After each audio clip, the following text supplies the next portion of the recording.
तो कली तुहाडी कॉल नहीं सुनी जा रही, तुहाडा हरेक तुहाडी ईमेल, तुहाडी कोई ट्रांजैक्शन सारा कुछ उन्हां दी निगाह दे विच हैगा। ये नहीं भी तुसीं ये कहो भी मैं किहड़ा कोई इलीगल जां मैं कोई 2 नंबर दा काम करदा। जिद्दां हुण मेरे को केस हैगे उन्हां सारिਆਂ देश दी एकता अखंडता ते शांति भाईचारा ये 2-3 लाइनां लिख दिओ ते फिर जिहड़ा मर्जी तुसीं किसे ते जिहड़ा सैक्शन धारा ला दिओ।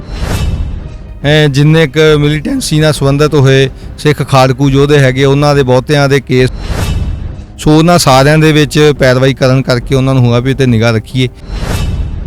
डिस्कस भी करना हुंदा किसी सीनियर वकील नाल हाई कोर्ट ਜਾਂ सुप्रीम कोर्ट भी ये केस ਦੀ इस तरह करिए ਆਪਾਂ ਪੈਂਤੜਾ ਲਈਏ। सो सारा कुछ ਜਿਹੜਾ कोई प्लान हुंदा आ ਉਹ ਮੰਨ ਲਓ ਵੀ ਉਹ ਪਹਿਲਾਂ स्टेट को चल गया। जो एक एडवोकेट ਤੇ ਉਹਦੇ ਕਲਾਇੰਟ ਦੇ ਵਿੱਚ ਰਿਲੇਸ਼ਨ ਹੁੰਦਾ ਪ੍ਰਾਈਵੇਸੀ ਹੁੰਦੀ ਆ ਉਹ ਸਾਰੀ ਜਿਹੜੀ ਆ ਉਹ ਹਲਟ ਹੁੰਦੀ ਆ। सेंट्रल गौरमेंट कह चुकी है भी साडे असी ना तो इहो जिहा कोई सॉफ्टवेयर खरीदिया हैगा ना कोई साडे कोई लेन देन दा हैगा ते ये बिल्कुल झूठ आ। अदालतां दे विच उहनूं प्रूव करना औखा। सरकार जे हाथी खड़ी कर गई भी असी कर ही नहीं रहे तो सो बाकी कौन प्रूव कर सकदा है। 100 हथ रस्सा सिरे ते गन मैनूं आस नहीं भी इहदे ते कोई अल्टीमेट कोई सरकार नूं कटहरे दे विच अदालत खड़ी कर पाऊगी क्योंकि सरकार ने मनना नहीं ते बाकी दूजी धिर को कोई प्रूफ नहीं हैगा भी साडी जसूसी हो रही। ਭਾਰਤ ਦੀ ਏਕਤਾ ਤੇ ਅਖੰਡਤਾ ਤੇ ਨਾਂ ਤੇ ਕਿਸੇ ਨਾਲ ਵੀ ਧੱਕਾ ਕੀਤਾ ਜਾ ਸਕਦਾ ਤੇ ਉਸ ਧੱਕੇ ਨੂੰ ਜਾਇਜ਼ ਵੀ ਠਹਿਰਾਇਆ ਜਾ ਸਕਦਾ।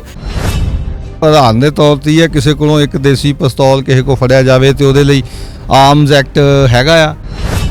ਇਹ ਆ ਵੀ ਜੇ ਉਹਦੇ ਤੇ UAP ਐਕਟ ਲੱਗ ਗਿਆ ਤਾਂ ਫਿਰ ਉਹਦੀ ਜ਼ਮਾਨਤ ਨਹੀਂ ਹੋਣੀ, 2-2 3-3 ਸਾਲ ਜ਼ਮਾਨਤ ਨਹੀਂ ਹੁੰਦੀ ਉਹ ਚੀਜ਼ ਦੀ। ਸੋ ਉਹ ਲੱਗਦਾ ਵੀ ਘੱਟ ਗਿਣਤੀਆਂ ਤੇ ਪੰਜਾਬ 'ਚ ਸਿੱਖਾਂ ਤੇ ਲੱਗ ਜਾਂਦਾ।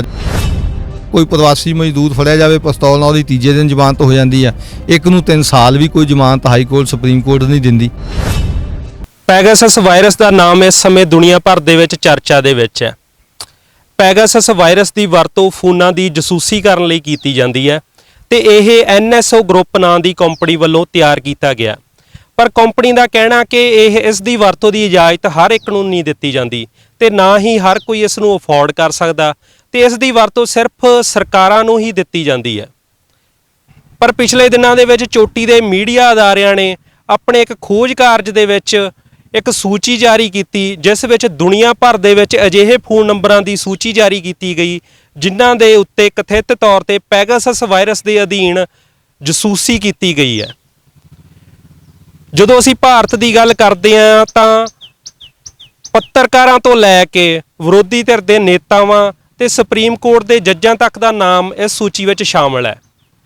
ਪਰ ਪੰਜਾਬ ਦੇ ਵਿੱਚ ਸਿਰਫ ਸਿੱਖ ਪੱਤਰਕਾਰਾਂ ਅਤੇ ਵਕੀਲਾਂ ਦਾ ਨਾਮ ਹੀ ਸਾਹਮਣੇ ਆਉਂਦਾ। ਉਹ 4 ਵਕੀਲ ਜਿਹੜੇ ਮਨੁੱਖੀ ਅਧਿਕਾਰਾਂ ਲਈ ਪੰਜਾਬ ਦੇ ਹੱਕ ਹਕੂਕਾਂ ਦੀ ਗੱਲ ਕਰਦੇ ਹੋਏ ਇੱਥੇ ਲਗਾਤਾਰ ਸੰਘਰਸ਼ ਕਰ ਰਹੇ ਨੇ। ਸਾਡੇ ਨਾਲ ਜਸਪਾਲ ਸਿੰਘ ਮੰਝਪੁਰ ਮੌਜੂਦ ਨੇ ਜਿਨ੍ਹਾਂ ਨਾਲ ਅਸੀਂ ਗੱਲਬਾਤ ਕਰਦੇ ਹਾਂ ਇਸ ਵਿਸ਼ੇ ਤੇ ਕਿ ਉਹਨਾਂ ਤੋਂ ਜਾਣਨ ਦੀ ਕੋਸ਼ਿਸ਼ ਕਰਾਂਗੇ ਭਾਰਤ ਸਰਕਾਰ ਹੈ ਜਿਹੜੀ ਉਹ ਉਹਨਾਂ ਦੀ ਜਸੂਸੀ ਕਰਨ ਦੀ ਕਿਉਂ ਕੋਸ਼ਿਸ਼ ਕਰ ਰਹੀ ਹੈ। ਜਸਪਾਲ ਸਿੰਘ ਜੀ ਵਾਹਿਗੁਰੂ ਜੀ ਕਾ ਖਾਲਸਾ ਵਾਹਿਗੁਰੂ ਜੀ ਕੀ ਫਤਿਹ ਜੀ।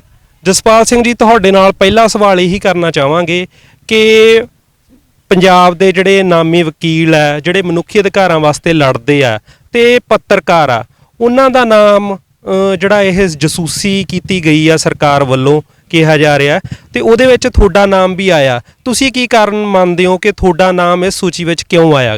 ਦੇਖੋ ਇਹਦੇ 'ਚ ਜਿਹੜੀਆਂ 16-17 ਜਿਹੜੀਆਂ ਨਿਊਜ਼ ਜਿਹੜੇ ਨੈਟਵਰਕ ਹੈਗੇ ਆ ਵਰਲਡ ਵਾਈਡ ਉਹਨਾਂ ਨੇ ਇਹ ਸੂਚੀ ਜਾਰੀ ਕੀਤੀ। 'ਚ ਹਜ਼ਾਰਾਂ ਨਾਮ ਹੈਗੇ ਆ, ਇੰਡੀਆ ਦੇ ਵੀ ਕੁਛ 100 ਨਾਮ ਹੈਗੇ ਆ ਤੇ ਪੰਜਾਬ ਦੇ 4 ਬੰਦਿਆਂ ਦੇ ਨਾਂ ਇਹ ਡਿਸਕਲੋਜ਼ ਕੀਤੇ ਆ। 2 ਪੱਤਰਕਾਰ ਆ ਜਸਪਾਲ ਸਿੰਘ ਹੇਰਾ, ਭੁਪਿੰਦਰ ਸਿੰਘ ਸੱਜਣ, 2 ਵਕੀਲਾਂ ਦੇ ਹੈਗੇ। ਇੱਕ ਮੇਰਾ ਨਾਮ ਹੈਗੇ ਐਡਵੋਕੇਟ ਜਗਦੀਪ ਸਿੰਘ ਰੰਧਾਵਾ ਤਰਨਤਾਰਨ ਜਿਹੜੇ ਖਾਲੜਾ ਮਿਸ਼ਨ ਆਰਗੇਨਾਈਜੇਸ਼ਨ ਨਾਲ ਵੀ ਜੁੜੇ ਹੋਏ ਆ। ਸੋ ਇਹ ਹੋ ਸਕਦਾ ਵੀ ਹੋਰ ਵੀ ਬਹੁਤ ਸਾਰੇ ਨਾਮ ਹੋਣ ਜਿਹੜੇ ਅਜੇ ਤੱਕ ਉਹਨਾਂ ਨਿਊਜ਼ ਨੈਟਵਰਕ ਨੂੰ ਖਾਸ ਤੌਰ 'ਤੇ ਇੰਡੀਆ ਦੇ ਵਿੱਚ ਇਸ ਲਈ ਸਾਰਾ ਦਾਵਾਇਰ ਨੇ ਕੰਮ ਕੀਤਾ। ਸੋ ਉਹਨਾਂ ਕੋਲ ਹੋਰ ਨਾ ਹੋਣ ਜਾਂ ਉਹਨਾਂ ਦੀ ਪਹੁੰਚ ਤੋਂ ਦੂਰ ਹੋਣ ਅਜੇ ਤੱਕ। ਸੋ ਮੇਰਾ ਨਾਮ ਹੋਣ ਦੀ ਤਾਂ ਹੁਣ ਇਹ ਭਾਰਤ ਸਰਕਾਰ ਹੀ ਦੱਸ ਸਕਦੀ ਹੈ ਜਾਂ ਦਾਵਾਇਰ ਵਾਲਿਆਂ ਨੇ ਜਿਵੇਂ ਸੂਚਿਤ ਕੀਤਾ।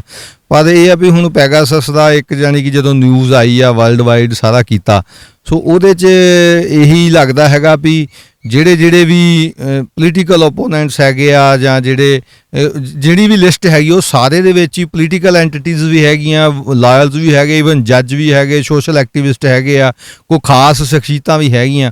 ਸੋ ਇੱਕ ਤਰ੍ਹਾਂ ਦਾ ਇੱਕ ਜਸੂਸੀ ਸਿਸਟਮ, ਜਿਵੇਂ ਅੱਗੇ ਬੰਦੇ ਤੋਂ ਜਸੂਸੀ ਹੁੰਦੀ ਸੀ, ਫਿਰ ਔਰਤਾਂ ਰਾਹੀਂ ਜਸੂਸੀ ਹੁੰਦੀ ਸੀ, ਜਾਂ ਫੋਨ ਪਹਿਲਾਂ ਟੇਪਿੰਗ ਦਾ ਮਸਲਾ ਹੁੰਦਾ ਸੀ ਵੀ ਫੋਨ ਟੇਪ ਹੁੰਦੇ ਆ, ਤੇ ਹੁਣ ਇਹ ਯਾਨੀ ਕਿ ਸੋਫਿਸਟੀਕੇਟਡ ਇੱਕ ਟੈਕਨੋਲੋਜੀ ਦੇ ਨਾਲ ਜਿਹੜਾ ਉਹ ਸਾਰਾ ਇਹ ਸਿਸਟਮ ਕਰ ਰਿਹਾ। ਸੋ ਮੇਰਾ ਨਾਂ ਤਾਂ ਇਹ ਹੀ ਵੀ ਮੈਂ, ਕਿਉਂਕਿ ਹਿਊਮਨ ਰਾਈਟਸ ਐਕਟੀਵਿਸਟ ਦੇ ਤੌਰ ਤੇ, ਇੱਕ ਪੋਲੀਟੀਕਲ ਐਕਟੀਵਿਸਟ ਦੇ ਤੌਰ ਤੇ ਯੂਨੀਵਰਸਿਟੀ 'ਚ ਪੜ੍ਹਨ ਤੋਂ ਲੈ ਕੇ ਤੇ ਹੁਣ ਤੱਕ, ਹੁਣ ਬਤੌਰ ਵਕੀਲ ਮੈਂ ਜਿੰਨੇ ਕੁ ਮਿਲੀਟੈਂਸੀ ਨਾਲ ਸੰਬੰਧਿਤ ਹੋਏ ਸਿੱਖ ਖਾੜਕੂ ਯੋਧੇ ਹੈਗੇ, ਉਹਨਾਂ ਦੇ ਬਹੁਤਿਆਂ ਦੇ ਕੇਸ, ਮੇਨ ਭਾਵੇਂ ਭਾਈ ਜਗਤਾਰ ਸਿੰਘ ਹਵਾਰਾ ਜਾਂ ਪ੍ਰੋਫੈਸਰ ਦਿੰਦਰਪਾਲ ਸਿੰਘ ਭੁੱਲਰ, ਭਾਈ ਦਇਆ ਸਿੰਘ ਲਾਹੌਰੀਆ, ਭਾਈ ਦਲਜੀਤ ਸਿੰਘ ਬਿੱਟੂ, ਹਰਨੇਕ ਸਿੰਘ ਪੱਪ, ਜਾਂ ਹੋਰ ਜਿੰਨੇ ਵੀ ਜਿਨ੍ਹਾਂ ਦੇ ਨਾਂ ਹੁਣ ਨਵੇਂ ਕੇਸ ਵੀ ਹੈਗੇ, ਜਿਵੇਂ ਜਗਤਾਰ ਸਿੰਘ ਜੱਗੀ ਜੌਹਰਲਾ ਕਰਕੇ ਜਿਹੜੇ ਅਲੈਜਡ ਟਾਰਗੇਟ ਕਿਲਿੰਗ ਦੇ ਕੇਸ ਵੀ 2017 'ਚ, ਸੋ ਉਹਨਾਂ ਦੇ ਕਰਕੇ ਹੋ ਸਕਦਾ ਵੀ ਇਹ ਵਕੀਲ ਸਾਰਿਆਂ ਦੇ ਲਗਭਗ ਹੈ ਜਿਹਨਾਂ NIA ਦੇ ਕੇਸਿਸ ਹੈਗੇ, UAPA ਦੇ ਕੇਸਿਸ ਨਾਲ ਸੰਬੰਧਿਤ ਹੈਗੇ ਆ, ਸੋ ਉਹਨਾਂ ਸਾਰਿਆਂ ਦੇ ਵਿੱਚ ਪੈਰਵਾਈ ਕਰਨ ਕਰਕੇ ਉਹਨਾਂ ਨੂੰ ਹੋਇਆ ਵੀ ਤੇ ਨਿਗਾਹ ਰੱਖੀਏ ਵੀ ਇਹ ਕੀ ਕਰਦਾ, ਕਿਹਨੂੰ ਕੀ, ਜਾਂ ਉਹ ਇੱਕ ਸ਼ੱਕ ਦੀ ਨਿਗਾਹ ਹੁੰਦੀ ਆ ਵੀ, ਪਰ ਇਹ ਹੈ ਤਾਂ ਗਲਤ ਹੈ, ਕਾਨੂੰਨ ਨੂੰ ਲੰਘ ਕੇ ਕੀਤਾ ਜਾਂਦਾ। ਤੁਸੀਂ ਜਿਹੜੇ ਮਨੁੱਖੀ ਅਧਿਕਾਰਾਂ ਵਾਸਤੇ ਲੜਦੇ ਹੋ, UAPA ਨਾਲ ਸੰਬੰਧਿਤ ਆ ਜਿਹੜੇ ਕਾਨੂੰਨ ਹੈ, ਉਹਨਾਂ ਦੇ ਜਿਹੜੇ ਉਹਨਾਂ ਦੇ ਸ਼ਿਕਾਰ ਹੋਏ ਵੇ ਹੁੰਦੇ ਆ, ਨੌਜਵਾਨ ਆ ਜਾਂ ਹੋਰ ਲੋਕ ਨੇ, ਉਹਨਾਂ ਦੀ ਤੁਸੀਂ ਪੈਰਵਾਈ ਕਰਦੇ ਆ। ਜਿਹੜਾ ਇਹ ਤੁਹਾਡੀ ਜਦੋਂ ਜਸੂਸੀ ਕਰਵਾਈ ਜਾਂਦੀ ਹੈ, ਤੁਹਾਡੇ ਵੱਲੋਂ ਲੜੇ ਜਾਂਦੇ ਕੇਸਾਂ ਦੇ ਉੱਤੇ ਤੁਹਾਡੇ ਹਿਸਾਬ ਨਾਲ ਕੀ ਪ੍ਰਭਾਵ ਪੈ ਸਕਦਾ? ਦੇਖੋ, ਲੜੇ ਜਾਂਦੇ ਕੇਸਾਂ ਦੇ ਵਿੱਚ ਇਹੀ ਹੈ ਵੀ ਮੈਂ ਹੁਣ ਜਨਰਲ ਤਾਂ ਅਸੀਂ ਕੋਈ, ਮੈਂ ਜਸੂਸੀ ਨੈਟਵਰਕ ਦਾ ਹੈ ਨਹੀਂਗਾ ਵੀ ਮੈਂ ਖਿਆਲ ਰੱਖਾਂ ਇਸ ਗੱਲ ਦਾ। ਜਨਰਲ ਤੌਰ ਤੇ ਕਿਸੇ ਦਾ ਫੋਨ ਆਇਆ, ਕਿਸੇ ਨੇ ਜੇਲ੍ਹ 'ਚੋਂ ਫੋਨ ਕੀਤਾ, STD ਦੇ ਰਾਹੀਂ ਸਹੂਲਤ ਹੈਗੀ ਆ, ਜਾਂ ਕਿਸੇ ਦੇ ਫੈਮਿਲੀ ਨੇ ਕੀਤਾ ਵੀ ਹਾਂਜੀ ਕੀ ਕਰ ਰਹੇ ਸਾਡੇ ਕੇਸ ਦਾ ਕੀ ਹੋ ਸਕਦਾ, ਡਿਸਕਸ ਵੀ ਕਰਨਾ ਹੁੰਦਾ ਕਿਸੇ ਸੀਨੀਅਰ ਵਕੀਲ ਨਾਲ, ਹਾਈ ਕੋਰਟ ਜਾਂ ਸੁਪਰੀਮ ਕੋਰਟ, ਵੀ ਇਹ ਕੇਸ ਦੀ ਇਸ ਤਰ੍ਹਾਂ ਕਰੀਏ, ਆਪਾਂ ਆਹ ਪੈਂਤੜਾ ਲਈਏ। ਸੋ ਸਾਰਾ ਕੁਝ ਜਿਹੜਾ ਕੋਈ ਪਲਾਨ ਹੁੰਦਾ ਆ, ਉਹ ਮੰਨ ਲਓ ਵੀ ਉਹ ਪਹਿਲਾਂ ਸਟੇਟ ਕੋ ਚਲ ਗਿਆ ਤੇ ਉਹਨਾਂ ਦੀਆਂ ਏਜੰਸੀ ਜਿਹੜੀਆਂ ਹੈਗੀਆਂ ਉਹਨੂੰ ਤੋੜਨ ਦੇ ਵਾਸਤੇ ਪਹਿਲਾਂ ਕੋਈ ਅਗਾਊਂ ਕਰ ਸਕਦੇ ਹੈਗੇ ਆ। ਸੋ ਇਹੀ ਆ ਵੀ ਜੋ ਇੱਕ ਐਡਵੋਕੇਟ ਤੇ ਉਹਦੇ ਕਲਾਇੰਟ ਦੇ ਵਿੱਚ ਰਿਲੇਸ਼ਨ ਹੁੰਦਾ, ਪ੍ਰਾਈਵੇਸੀ ਹੁੰਦੀ ਆ, ਉਹ ਸਾਰੀ ਜਿਹੜੀ ਆ ਉਹ ਹਰਟ ਹੁੰਦੀ ਆ ਤੇ ਹਾਰਮ ਹੁੰਦੀ ਆ, ਤੇ ਉਹਦੇ 'ਚ ਹੀ ਉਹਦੇ ਤਹਿਤ ਹੀ ਫਿਰ ਕੇਸ ਦੇ ਤਾਂ ਇਫੈਕਟ ਪੈਣਾ ਹੀ ਆ ਐਟੋਮੈਟਿਕਲੀ। ਜੇ ਇਹ ਤਾਂ ਹੈ ਨਹੀਂ ਵੀ ਮੈਂ ਇਕੱਲਾ ਮਨ ਦੇ ਵਿੱਚ ਹੀ ਰੱਖਾਂ ਵੀ ਮੇਰੀ ਕੀ ਡਿਫੈਂਸ ਲਾਈਨ ਆ, ਮੈਂ ਕਿਸੇ ਨਾਲ ਸਲਾਹ ਵੀ ਕਰੂੰਗਾ, ਕਿਸੇ ਹੋਰ ਵਕੀਲ ਸਾਥੀ ਨਾਲ, ਕਿਸੇ ਸੀਨੀਅਰ ਵਕੀਲ ਨਾਲ। ਸੋ ਉਹਦੇ ਵਿੱਚ ਇਹੀ ਆ ਵੀ ਫਿਰ ਉਹ ਡਿਸਕਲੋਜ਼ ਹੋ ਕੇ ਤੇ ਉਹ ਜਿਹੜੀ ਹਾਰਮ ਹੁੰਦੀ ਆ ਸਾਡੀ ਡਿਫੈਂਸ ਲਾਈਨ, ਤੇ ਉਹਦਾ ਇਫੈਕਟ ਪੈਂਦਾ ਫਿਰ ਕੇਸਾਂ 'ਤੇ ਪੈ ਸਕਦਾ। ਜੇ ਭਾਰਤੀ ਸੰਵਿਧਾਨ ਦੀ ਗੱਲ ਕਰੀਏ, ਜਿਹੜੇ ਤੁਸੀਂ ਇਹ ਕੇਸ ਲੜਦੇ ਹੋ ਉਦੋਂ ਜੇ ਤੁਹਾਡੀ ਜਸੂਸੀ ਕਰਾਈ ਜਾਂਦੀ ਆ ਤੇ ਉਹ ਕਿਸੇ ਹਿਸਾਬ ਨਾਲ ਭਾਰਤੀ ਸੰਵਿਧਾਨ ਦੀ ਵੀ ਉਲੰਘਣਾ ਹੁੰਦੀ ਹੈ, ਜਦੋਂ ਤੁਸੀਂ ਇਸ ਤਰ੍ਹਾਂ ਤੁਹਾਡੀ ਜੇਕਰ ਜਸੂਸੀ ਤੁਹਾਡੇ ਕਲਾਇੰਟ ਦੇ ਨਾਲ ਜੋ ਗੱਲਬਾਤ ਹੁੰਦੀ ਹੈ, ਜੇਕਰ ਉਹ ਵਿਰੋਧੀ ਧਿਰ ਤੱਕ ਪਹੁੰਚਾਈ ਜਾਂਦੀ ਹੈ? ਉਹ ਦੇਖੋ, ਉਹ ਤਾਂ ਹੈ ਹੀ ਹੈ, ਇਹ ਤਾਂ ਵਕੀਲ ਦਾ ਕਲਾਇੰਟ ਨਾਲ ਇੱਕ ਸਖਾਵਾਂ ਸੰਬੰਧ ਹੋਣਾ ਚਾਹੀਦਾ। ਉਹਨਾਂ ਨੇ ਕੀ ਡਿਫੈਂਸ ਲੈਣੀ ਹੈ, ਭਾਰਤੀ ਸੰਵਿਧਾਨ ਵੀ ਜਿਹੜਾ ਇਸ ਗੱਲ ਦੀ ਇਜਾਜ਼ਤ ਦਿੰਦਾ, ਇਹ ਤਾਂ ਸਗੋਂ ਫ੍ਰੀ ਲੀਗਲ ਏਡ ਦਿੰਦਾ। ਜਿਹੜਾ ਕਾਨੂੰਨ ਜਿਹੜਾ ਹੈਗਾ, ਰੂਲ ਆਫ ਲਾ ਹੈਗਾ, ਉਹ ਤਾਂ ਹਰੇਕ ਨੂੰ ਆ ਵੀ ਕੋਈ ਵੀ ਬੰਦਾ ਹੈਗਾ ਉਹਨੂੰ ਕਾਨੂੰਨੀ ਆਪਣੀ ਜਿਹੜੀ ਪੈਰਵਾਈ ਕਰਨ ਦਾ ਹੱਕ ਹੈਗਾ। ਤਾਂ ਸੋ ਜਦੋਂ ਉਹਦੀ ਉਲੰਘਣਾ ਕਰਕੇ ਹੀ ਹੈ ਸਾਰਾ ਕੁਝ, ਜਿਹੜੀ ਨਿਜਤਾ ਦਾ ਕਾਨੂੰਨ ਹੈਗਾ, ਉਸ ਮੌਲਿਕ ਅਧਿਕਾਰ ਆ, ਉਹਦੇ ਵਿੱਚ ਇੱਕ ਸਿੱਧੀ ਦਖਲਅੰਦਾਜ਼ੀ ਹੈਗੀ ਹੈ ਤੇ ਇੱਕ ਤਰ੍ਹਾਂ ਦਾ ਇੱਕ ਪ੍ਰੈਸ਼ਰ ਆ ਸਾਈਕੋਲੋਜੀਕਲ ਤੇ ਮੈਂਟਲੀ ਜਿਹੜਾ ਹੈਗਾ ਵੀ ਜਦੋਂ ਇਹ ਪਤਾ ਲੱਗਦਾ ਵੀ ਤੁਹਾਡਾ ਫੋਨ ਇਸ ਤਰ੍ਹਾਂ ਕੋਈ ਜਸੂਸੀ ਲਾਇਆ ਹੋਇਆ, ਉਹ ਤੇ ਕੱਲੀ ਤੁਹਾਡੀ ਕਾਲ ਨਹੀਂ ਸੁਣੀ ਜਾ ਰਹੀ, ਤੁਹਾਡਾ ਹਰੇਕ ਤੁਹਾਡੀ ਈਮੇਲ, ਤੁਹਾਡੀ ਕੋਈ ਟ੍ਰਾਂਜੈਕਸ਼ਨ, ਸਾਰਾ ਕੁਝ ਉਹਨਾਂ ਦੀ ਨਿਗਾਹ ਦੇ ਵਿੱਚ ਹੈਗਾ। ਇਹ ਨਹੀਂ ਵੀ ਤੁਸੀਂ ਇਹ ਕਹੋ ਵੀ ਮੈਂ ਕਿਹੜਾ ਕੋਈ ਇਲੀਗਲ ਜਾਂ ਮੈਂ ਕੋਈ 2 ਨੰਬਰ ਦਾ ਕੰਮ ਕਰਦਾ, ਇਹ ਵੀ ਕਿਹਾ ਜਾ ਸਕਦਾ, ਪਰ ਕਿਸੇ ਦੀ ਨਿਜਤਾ ਦੇ ਵਿੱਚ ਇਸ ਤਰ੍ਹਾਂ ਰੱਖਣੀ ਸਟੇਟ ਵੱਲੋਂ, ਇਹ ਅੰਤਰਰਾਸ਼ਟਰੀ ਕਾਨੂੰਨਾਂ ਤੇ ਭਾਰਤੀ ਕਾਨੂੰਨ ਦੇ ਵੀ ਉਲਟ ਆ, ਤੇ ਸਾਰਾ ਕੁਝ ਉਲੰਘ ਕੇ ਕੀਤਾ ਜਾ ਸਕਦਾ। ਮੈਂ ਇਹਨੂੰ ਕੋਈ ਪ੍ਰੂਵ ਨਹੀਂ ਕਰ ਸਕਦਾ, ਮੇਰੇ ਕੋਲ ਕੋਈ ਡਾਕੂਮੈਂਟਰੀ ਪ੍ਰੂਵ ਨਹੀਂ ਹੈਗਾ ਕੱਲ੍ਹ ਨੂੰ ਕਹਿਣ ਵੀ ਹਾਂ ਬਈ ਤੂੰ ਇਹ ਗੱਲ ਕਹਿਣਾ ਤੇ ਇਹਦਾ ਕੋਈ ਪ੍ਰੂਫ ਦੇ। ਸੋ ਇਹਨਾਂ ਗੱਲਾਂ ਦੇ ਪ੍ਰੂਫ ਹੈ ਨਹੀਂ। ਇਹ ਪ੍ਰੂਫ ਤਾਂ ਜਿਹੜੇ ਸੌਫਟਵੇਅਰ ਬਣਾਉਣ ਵਾਲੇ ਜਾਂ ਜਿਹੜੇ ਖਰੀਦਣ ਵਾਲੇ ਆ ਉਹੀ ਦੇ ਸਕਦੇ ਆ ਵੀ ਕਰ ਰਹੇ ਕਿ ਨਹੀਂ ਕਰ ਰਹੇ। ਤੁਸੀਂ ਭਾਰਤੀ ਨਿਆਂ ਪ੍ਰਣਾਲੀ ਨਾਲ ਵਾਹ ਵਾਸਤਾ ਰੱਖਦੇ ਹੋ, ਉਹਦੇ ਵਿੱਚ ਵਿਚਰਦੇ ਹੋ ਇੱਕ ਵਕੀਲ ਦੇ ਤੌਰ ਤੇ। ਸੁਪਰੀਮ ਕੋਰਟ ਦੀ ਇਸ ਕੇਸ ਦੇ ਵਿੱਚ ਲਗਾਤਾਰ ਦਖਲਅੰਦਾਜ਼ੀ ਆ ਜਿਹੜੀ ਚੱਲ ਰਹੀ ਹੈ, ਤੁਹਾਨੂੰ ਲੱਗਦਾ ਵੀ ਇਹੋ ਜਿਹੇ ਮਾਮਲਿਆਂ ਦੇ ਵਿੱਚ ਭਾਰਤੀ ਅਦਾਲਤ ਦੀ ਜਿਹੜੀ ਅਦਾਲਤੀ ਸਿਸਟਮ ਦੀ ਭੂਮਿਕਾ ਗਈ ਉਹ ਕੀ ਹੋਣੀ ਚਾਹੀਦੀ ਆ, ਕੀ ਹੋ ਸਕਦੀ ਆ, ਤੇ ਜਾਂ ਇਹ ਜਸੂਸੀ ਵਾਲੇ ਕਾਰਨਾਮਿਆਂ ਦੇ ਵਿੱਚ ਇਹ ਸੁਪਰੀਮ ਕੋਰਟ ਇਸ ਨੂੰ ਠੱਲ ਪਾ ਸਕਦੀ ਹੈ? ਦੇਖੋ, ਸੁਪਰੀਮ ਕੋਰਟ ਨੇ ਭਾਵੇਂ ਇਹ 'ਚ ਕਈਆਂ ਨੇ ਰਿਟ ਪਟੀਸ਼ਨ ਫਾਈਲ ਕੀਤੀ ਹੋਈ ਆ, ਕਈ ਕਾਰਕੁਨਾਂ ਨੇ ਜਿਨ੍ਹਾਂ ਨੂੰ ਇਤਰਾਜ਼ ਆ, ਸੋ ਉਹਦੇ ਉੱਤੇ ਉਹਨਾਂ ਨੇ ਸੈਂਟਰਲ ਗੌਰਮੈਂਟ ਨੂੰ ਜਵਾਬ ਦੇਣ ਨੂੰ ਕਿਹਾ ਆ।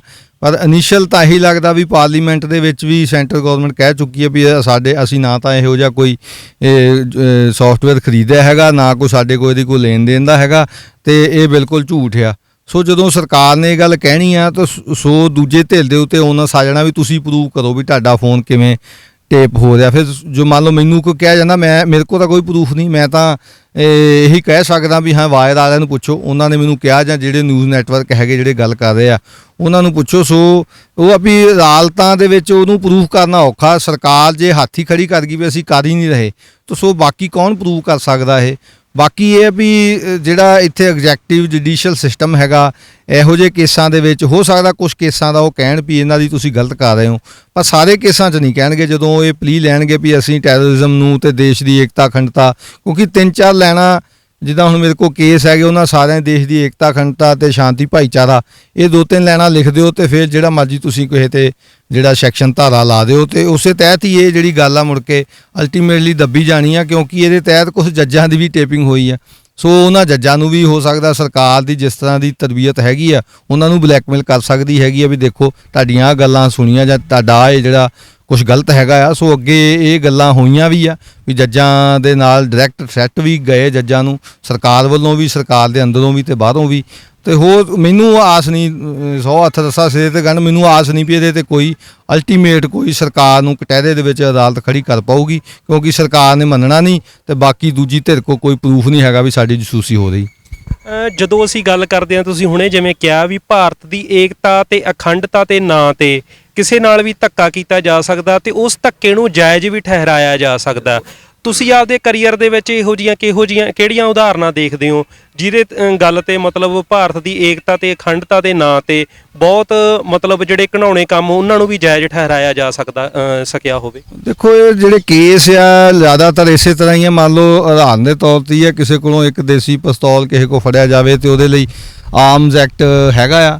ਸੋ ਆਰਮਜ਼ ਐਕਟ ਦੇ ਵਿੱਚ ਉਹਦੇ ਤੇ ਕੇਸ ਬਣਦਾ ਤੇ ਉਹਦੇ ਤੋਂ ਬਾਅਦ ਫਿਰ ਇਹ ਆ ਵੀ ਜੇ ਉਹਦੇ ਤੇ UAP ਐਕਟ ਲੱਗ ਗਿਆ ਤਾਂ ਫਿਰ ਉਹਦੀ ਜ਼ਮਾਨਤ ਨਹੀਂ ਹੋਣੀ, 2-2 3-3 ਸਾਲ ਜ਼ਮਾਨਤ ਨਹੀਂ ਹੁੰਦੀ ਉਸ ਚੀਜ਼ ਦੀ।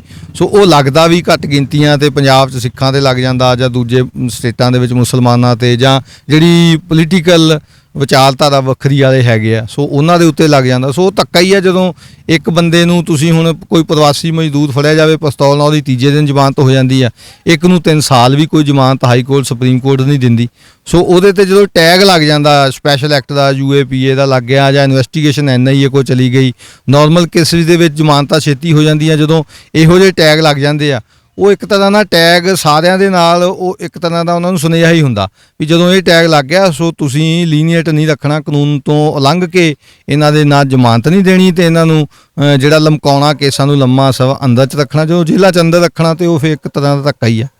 ਜਦੋਂ ਆਪਾਂ ਪੂਰੇ ਭਾਰਤ ਦੀ ਗੱਲ ਕਰਦੇ ਹਾਂ ਤਾਂ ਕੁਝ ਵਿਰੋਧੀ ਧਿਰ ਦੇ ਨੇਤਾ ਗੇ, ਉਹਨਾਂ ਦੀ ਵੀ ਜਸੂਸੀ ਕਰਵਾਈ ਗਈ ਹੈ।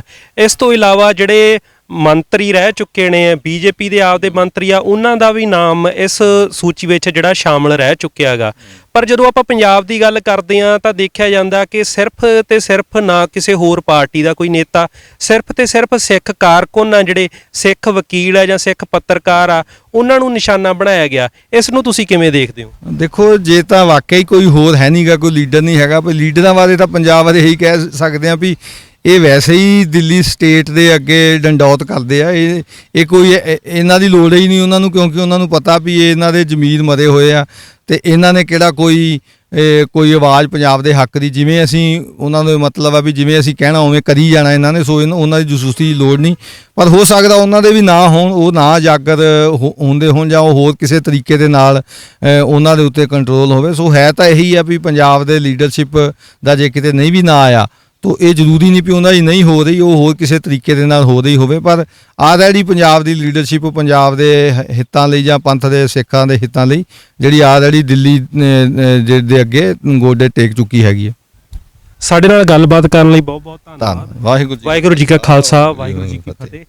ਤਾਂ ਇਹ ਸਨ ਜਸਪਾਲ ਸਿੰਘ ਮੰਝਪੁਰ, ਜਿਨ੍ਹਾਂ ਦੀ ਸਰਕਾਰ ਵੱਲੋਂ ਕਥਿਤ ਤੌਰ ਤੇ ਜਸੂਸੀ ਕਰਵਾਈ ਗਈ ਆ ਪੈਗਾਸਸ ਪ੍ਰੋਗਰਾਮ ਦੇ ਅਧੀਨ। ਤੇ ਇਹਨਾਂ ਨੇ ਆਪਣੇ ਜਿਸ ਤਰ੍ਹਾਂ ਕੇ ਵਿਚਾਰ ਸਾਡੇ ਨਾਲ ਸਾਂਝੇ ਕੀਤੇ ਕਿ ਸਿੱਖ ਕਾਰਕੁਨਾਂ ਦੀ, ਸਿੱਖ ਪੱਤਰਕਾਰਾਂ ਦੀ ਪੰਜਾਬ ਦੇ ਵਿੱਚ ਜਸੂਸੀ ਕਰਵਾਈ ਗਈ ਹੈ, ਜਿਹੜੇ ਕਿ ਮਨੁੱਖੀ ਅਧਿਕਾਰਾਂ ਲਈ ਲੜਦੇ ਨੇ, UAPA ਦੇ ਸ਼ਿਕਾਰ ਨੌਜਵਾਨਾਂ ਲਈ ਲੜਦੇ ਨੇ ਤੇ ਪੰਜਾਬ ਦੇ ਵਿੱਚ ਸਿੱਖਾਂ ਦੀ ਆਵਾਜ਼ ਬੁਲੰਦ ਕਰਦੇ ਨੇ, ਪੰਜਾਬ ਦੇ ਹੱਕਾਂ ਦੀ ਆਵਾਜ਼ ਬੁਲੰਦ ਕਰਦੇ ਨੇ। ਇਸੇ ਤਰ੍ਹਾਂ ਹੀ ਸਾਡੇ ਨਾਲ ਜੁੜੇ ਰਹੋ, ਇਸੇ ਤਰ੍ਹਾਂ ਦੀਆਂ ਦੇਸ਼ ਵਿਦੇਸ਼ ਦੀਆਂ ਗੱਲਾਂ ਬਾਤਾਂ ਤੁਹਾਡੇ ਨਾਲ ਸਾਂਝੀਆਂ ਕਰਦਾ ਰਹਾਂਗੇ। ਬਹੁਤ ਬਹੁਤ ਧੰਨਵਾਦ।